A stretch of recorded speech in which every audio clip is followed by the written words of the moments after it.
ভেনিসে Italian 4টি স্কুলের managing কমিটির নির্বাচনে 2 বাংলাদেশি বিপুল ভোটের ব্যবধানে নির্বাচিত হওয়ায় সংবর্ধনা ও আলোচনা সভা অনুষ্ঠিত হয়েছে।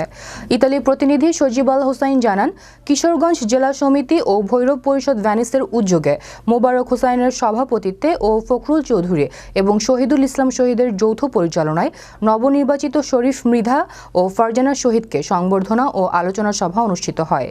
আলোচনা সভায় শুভেচ্ছা বক্তব্য দেন শহীদুল ইসলাম, শাহজাহান কবির, হাজি আব্দুল রশিদ ভূঁইয়া, সহসভাপতি রাজীব হাসান রাজীব, জসিম উদ্দিন, নূরে আলম, JM জাহাঙ্গীর সহ আরও অনেকে। পরে নবনির্বাচিত শরীফ মৃধা ও ফারজানাকে কিশোরগঞ্জ জেলা সমিতি ও ভৈরব পরিষদ ভেনিসের পক্ষ থেকে সংবর্ধনা দেওয়া হয়। এ সময় উৎসব মুখর ও নির্বাচনী পরিবেশ সুন্দরভাবে সম্পন্ন এবং নির্বাচিত করায় 4টি স্কুলের শিক্ষার্থীদের, অভিভাবক সহ স্থানীয় প্রবাসীদের প্রতি কৃতজ্ঞতা প্রকাশ করেন শরীফ মৃধা ও ফারজানা শহীদ।